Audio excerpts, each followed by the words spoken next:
Good morning, class. Check out our Thursday assignment today. It's our Unit 2, Week 3, the Buffalo Are Back assignment. Please start with your name at the top of the paper. One of our main objectives this week was to look for the main idea of a section of our text. Remember, the main idea is what the whole section is about. And then the key details are all the supports that are going to point back to the main idea. It's a little different than the theme, whereas we had detail, detail, detail, and then the theme. And the theme at the bottom, that was the lesson you were supposed to learn. This isn't the lesson you're supposed to learn, because this text here is narrative nonfiction, meaning you're going to have lots and lots of facts in here. So let's turn to page 132. This is in your big read. Remember, we were talking about the buffalo coming back, our main idea. So I'm going to reread this. You're going to come up with some details that will support the main idea of this whole section. On the day that the calf was born, the air was smoky. The Indians who lived on the plains were setting the grasses ablaze, as they had for thousands of years. The fire was good for the prairie. I think that's pretty important. The calf may have been afraid of the flames, but they kept the trees from taking over the grassland. The fire ashes put nutrients in the soil, and making grasses healthier for the buffalo to eat. Taking care of the grasses, the Indians took care of the buffalo. In return, the buffalo took care of the Indians and the plains. Buffalo were the Indians' food and were used to make their shelters and clothing. The buffalo never ate too much grass, and their sharp hoofs helped rainwater reach into the soil to keep the prairie healthy. The orange calf learned to roll in a dust wallow. He watched the prairie chickens show off their exotic feathers. From the Mississippi to the Rocky Mountains, and from the Gulf of Mexico to Canada, the buffalo herds grazed on the Great Plain. So watching the birds was definitely not the main idea. Him wallowing in the dirt was definitely not the main idea. The main idea was about the plains having healthy grasses. So I'm going to put down the Indians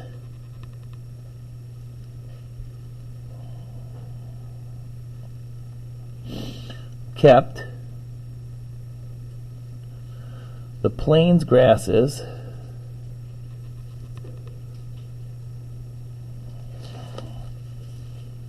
healthy for the buffalo.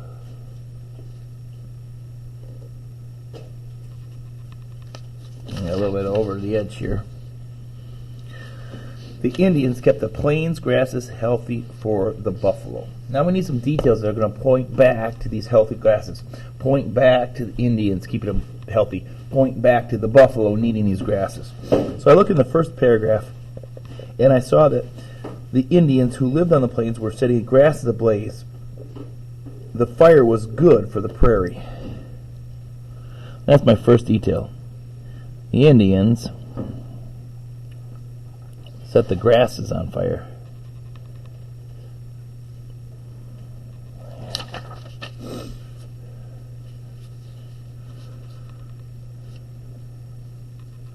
So the trees wouldn't grow.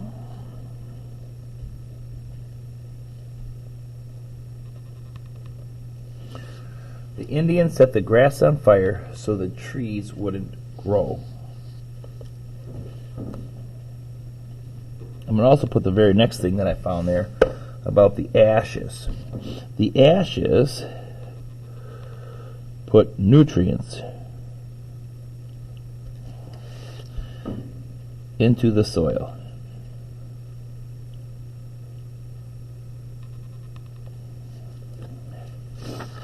And then I'm going to put a little note underneath it. Healthy grass, healthy buffalo.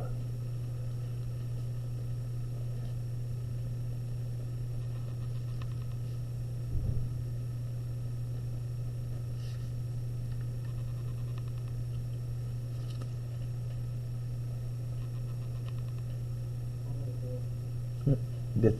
10 more minutes. All right, so we need one more detail here from this section. Remember, our main idea is the Indians kept the grasses healthy for the buffalo. First, we got them burning them up so that the trees wouldn't grow, and secondly, burning them would put nutrients back into the soil. By taking care of the grasses, the Indians took care of the buffalo. In return, the buffalo took care of the Indians. That's a pretty big detail.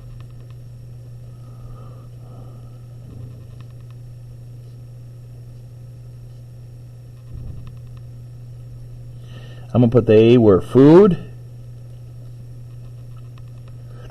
clothes, and shelter for the Indians.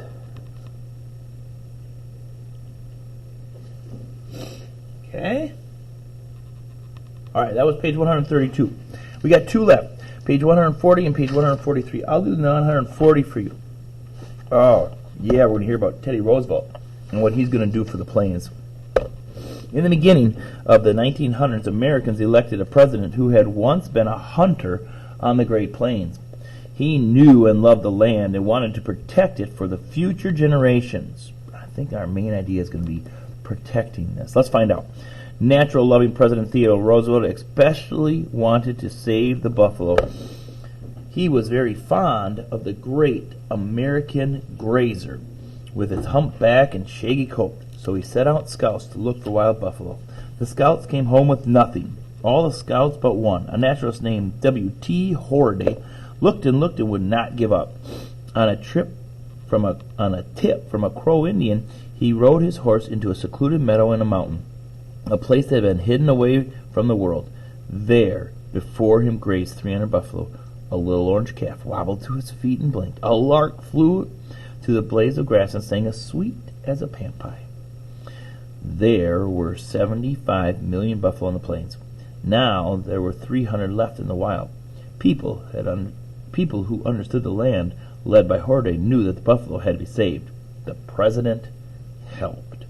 Roosevelt established a national bison range in Montana. I got these little tags here. I'm going to put these here to help me remember.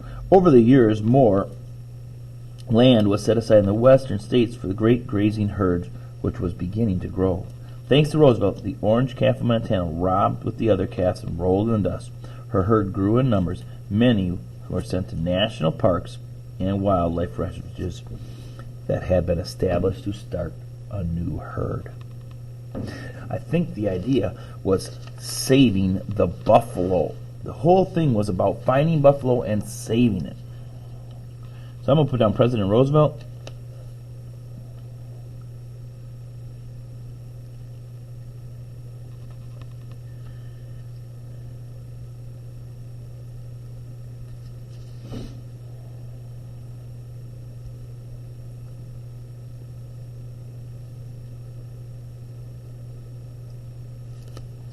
The first detail was, I think, that he sent scouts to find any buffalo that were left.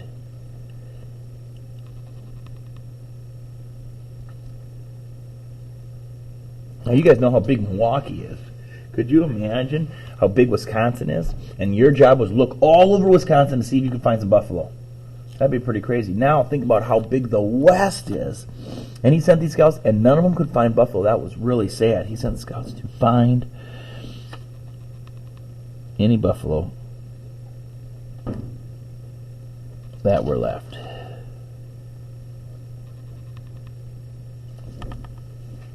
All right.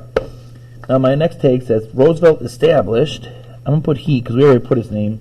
He established the National Bison Range.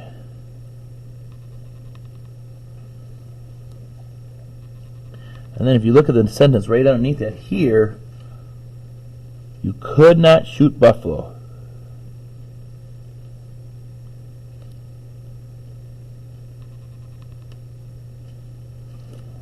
Okay?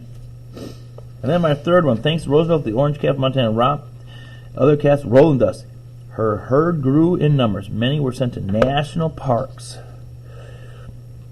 He sent buffalo to national parks to start new herds. Now, it's kind of taken for granted here. Maybe you did, maybe you didn't know, but in a national park, there's absolutely no hunting. You can't kill wildlife in a national park. So all these places that he created national parks were the same as his buffalo range. No hunting of the buffalo. We can't hunt the buffalo and expect for them to come back. All right, page 143 is your assignment. You may turn to that page. It's going to be all about finding some of this grasses, the prairie grass that grew so tall. Finding the prairie grasses and then find some details about them there. All right, on the back side, your assignment today is 3 out of 4. You can pick the one on the top. Using the sentence clues that we worked on this week, we got the word worthless and contour, and then reread them on those pages. Read the text around it. Find as either synonyms or antonyms or context clues, and then go ahead and put your own definition there. Our genre today was narrative nonfiction. How do you know this? If you need help, look back in your small books for our definition of narrative nonfiction, and then apply it to today's story. If you choose this one, how are humans, buffalo, and land connected? The whole story was about how the humans burning the grasses, the Indians, and the buffalo were connected, and how the buffalo gave them so much food, and how the humans ruined the buffalo herd, and then how Teddy Roosevelt, Theodore, his short name was Teddy Roosevelt really did a great job to help bring them back. And then down at the bottom, if you choose this one, it says choose 3 of these highlighted words from the text and complete the chart. Write the words and the definition. Again, those you can get help from in the small book as well. All right, guys, do a really good job on this one. This one's worth 20 points, and God bless your day.